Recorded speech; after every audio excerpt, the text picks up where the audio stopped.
रक्षा राज्य मंत्री एवं पर्यटन मंत्री अजय भट्ट कार्यकर्ता सम्मेलन कार्यक्रम में पहुंचे। जन्हाजसपुर भाजपा कार्यकर्ताओं ने उनका फूल मालाओं और ढोल नगाड़ों के साथ जोरदार स्वागत किया। वहीं केंद्रीय राज्य रक्षा मंत्री अजय भट्ट ने बातचीत में बताया कि कार्यकर्ताओं के साथ सम्मेलन बहुत जरूरी है और लोकसभा क्षेत्र में कार्यकर्ताओं से मिलने का अक्सर प्रयास करता रहता हूं। इस सम्मेलन के माध्यम से कार्यकर्ताओं को केंद्र सरकार और राज्य सरकार की उपलब्धियों की जानकारी देनी है। कार्यकर्ताओं से मिलन होते रहना चाहिए। इस नाते मैं हमेशा अपने कार्यकर्ताओं के बीच में रहने का प्रयास करता हूं, क्योंकि दायित्व तो मुझे केंद्र में माननीय मोदी जी के साथ मिला हुआ है, उनकी कैबिनेट का हिस्सा हूं, मंत्रिपरिषद का, तो इसलिए देश में भी जाना पड़ता है और फाइलें भी देखते हैं हम लोग। लेकिन कहीं मेरी जो लोकसभा है उसमें लोगों से मिलना कम ना हो जाए, इसका मैं पूरा ध्यान रखता हूं। 2 महीने 3 महीने में कहीं ना कहीं एक जगह, इतनी बड़ी लोकसभा है यहाँ, पर्वतीय क्षेत्र में तो जाना बड़ा मुश्किल हो जाता है जब बारिश और इस समय सर्दी का मौसम होता है। तो यहाँ पर मैं मिलते रहता हूँ हमेशा, कभी न कभी कुछ न कुछ रूप में आते रहते हैं लोग बाग। कुछ मेरे पास पहुँच जाते हैं, कुछों के पास मैं पहुँचता हूँ। इस नाते से मैंने आज ये सम्मेलन किया है। कार्यकर्ताओं को जानकारी देंगे केंद्र सरकार ने क्या किया है, राज्य सरकार ने क्या किया है, किस तरह से हम आज आगे बढ़ रहे हैं। 7-8 सालों में कैसा कायाकल्प हो गया है देश का मोदी जी के नेतृत्व में, ये तो दुनिया जानती है, कार्यकर्ता और अच्छी तरह से जानते हैं। अब ऐसे जैसे हमने इतने काम यहाँ लोकल में किए हैं, कैसा जाम लगा रहता था, आप जैसे बाईपास चालू किया है हमने, इतना बड़ा प्रोजेक्ट 800 करोड़, 3,500 करोड़, 4,000 करोड़, इस तरह का पैकेज हम केंद्र से ला रहे हैं हर जगह के लिए। अभी यहाँ एक रेडियो स्टेशन हम फुल फ्लैश, ऐसा नहीं कि वो कोई खाली रिले सेंटर हो, फुल फ्लैश स्टूडियो समेत यहाँ पर हम लोगों ने स्वीकृत कराया है, उसको भी चालू कराना चाह रहे हैं। पैसा पड़ा हुआ है, जगह में थोड़ी सी कहीं पर हो गई अभी बात थी, लेकिन अब जगह भी उसकी हो गई है, तो उसकी में 4 से लेकर 6 जनवरी तक राज्य स्तरीय युवा महोत्सव 2023 का आयोजन किया जा रहा है, जिसका मुख्य उद्देश्य उन प्रतिभाशाली युवाओं को एक मंच देना है जो प्रदेश में स्वरोजगार को बढ़ावा देने का काम कर रहे हैं। स्वामी विवेकानंद के जन्म दिवस के अवसर पर इस युवा महोत्सव 2023 की शुरुआत मुख्यमंत्री पुष्कर सिंह धामी ने स्वामी विवेकानंद के चित्र पर माल्यार्पण और दीप प्रज्वलित कर किया। सरकार के स्तर पर स्वामी विवेकानंद जी के जन्मोत्सव को मनाया जाता है और युवा दिवस के रूप में, युवा महोत्सव के रूप में मनाया जाता है। उसी प्रकार से संपूर्ण उत्तराखंड के अंदर भी प्रदेश स्तर पर और जिला स्तर पर भी इस कार्यक्रम को हम लोग आगे मनाएंगे, जिससे कि लोग स्वामी जी के जो महान विचार थे, जो उन्होंने हमारे लिए प्रेरणा दी, नौजवान युवा उनके वो जो प्रेरणा स्रोत हैं, उनकी जो बातें हैं हमारे जन जन तक पहुँचे, नौजवानों तक पहुँचे, उससे प्रेरित होकर वो जीवन के हर मार्ग पर आगे बढ़े, आगे उनको दिशा मिले, तो उसके लिए हम काम करेंगे। युवा महोत्सव का सेलिब्रेशन ब्लॉक स्तर से प्रारंभ होते हुए अपने जनपद स्तर का कोरम को पूरा करते हुए आज राज्य स्तर पर पहुंचा है। और निश्चित रूप से जो टीमें, जो महिला मंगल दल हो अथवा नवयुवक मंगल दल हो, वह ब्लॉक स्तर पर प्रतिभाग और विजय होते हुए, जनपद स्तर पर विजय होते हुए आज जो है राज्य स्तर पर पहुंचे हैं। युवा महोत्सव का मुख्य ध्येय और मुख्य उद्देश्य, चूँकि 12 तारीख को स्वामी विवेकानंद जी का जन्मदिवस होता है, पूरे भारतवर्ष में उनके जन्मदिवस को राष्ट्रीय युवा महोत्सव के रूप में पूरा देश सेलिब्रेट करता है, जिसमें सभी प्रदेशों को ये जिम्मेदारी होती है कि वो अपने अपने यहाँ से जो वहाँ की संस्कृति है, जो वहाँ की सभ्यता है, जो वहाँ का नृत्य है, वहाँ के लोकगीत है, उसका प्रस्तुतिकरण जो है अपने अपने प्रदेशों का प्रतिनिधित्व करते हुए वहाँ राष्ट्रीय मंच पर जो है देने का काम करें। उनके मध्य में जिनका बेहतरीन प्रदर्शन होता है, उस प्रदेश को जो है वह अवार्ड मिलता भी है।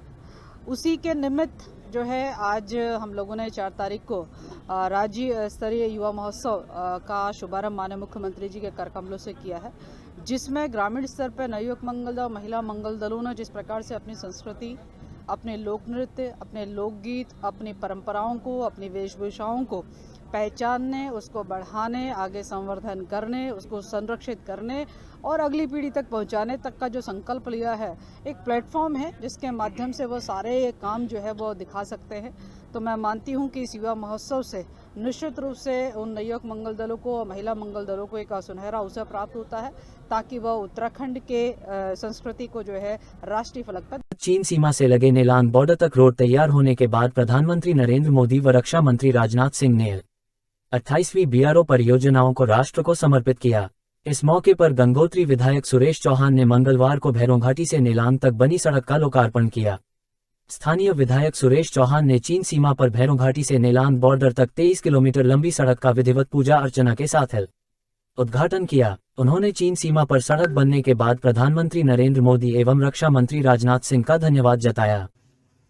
आज नेलांग से भैरोघाटी और लगभग ऐसी 25 जो सीमाओं से लगी हुई परियोजनाएं हैं, उसका विधिवत उद्घाटन माननीय हमारे देश के ऊर्जावान रक्षा मंत्री माननीय राजनाथ सिंह जी के द्वारा विधिवत उद्घाटन किया गया। और आज हम इस जगह पर खड़े हैं और बहुत अच्छा लग रहा है कि बीआरओ के द्वारा बहुत चुस्त दुरुस्त से काम किया गया और यहाँ पर लगभग नेलांग से और भैरोघाटी 23 किलोमीटर की सड़क बॉर्डर के लिए बनी है। मैं बीआरओ को, तमाम बीआरओ के हमारे कमांडर साहब हैं, उनके तमाम टीम को बहुत बहुत बधाई देता हूं और माननीय राजनाथ सिंह जी का बहुत बहुत तहे दिल से आभार व्यक्त करता हूं। अपने देश के यशस्वी प्रधानमंत्री माननीय मोदी जी का, अपने माननीय मुख्यमंत्री जी का बहुत बहुत आभार व्यक्त करता हूं कि समृद्ध दृष्टि से आज जो हमारा भारतवर्ष मजबूती की ओर आज जो है खड़ा दिख रहा है।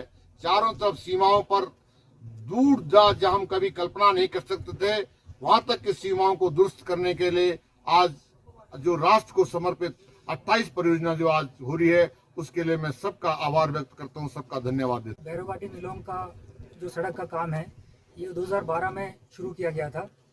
यह इस पूरे क्षेत्र में सबसे मुश्किल सड़क है क्योंकि आगे सड़क और आसान होता जाता है। बहुत ज़्यादा हार्ड रॉक एरिया इस पूरे स्ट्रेच में है। यहाँ पे बहुत लोगों ने हमारे बलिदान भी दिया है।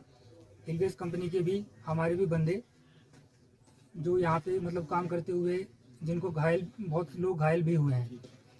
ये जो काम है पूरा 102 करोड़ के लागत में हुआ है और ये सामरिक दृष्टि से भारत के लिए बहुत ही महत्वपूर्ण एक काम था जो कि आज खत्म हुआ है।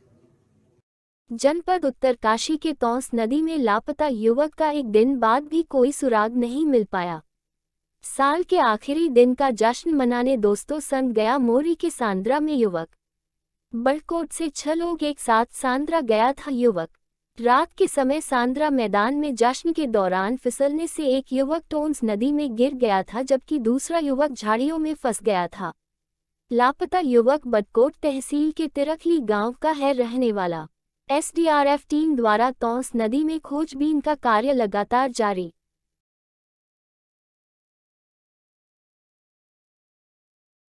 सड़क दुर्घटना में घायल हुए भारतीय टीम के स्टार बल्लेबाज ऋषभ पंत को प्राथमिक उपचार के बाद हाई सेंटर रेफर कर दिया है।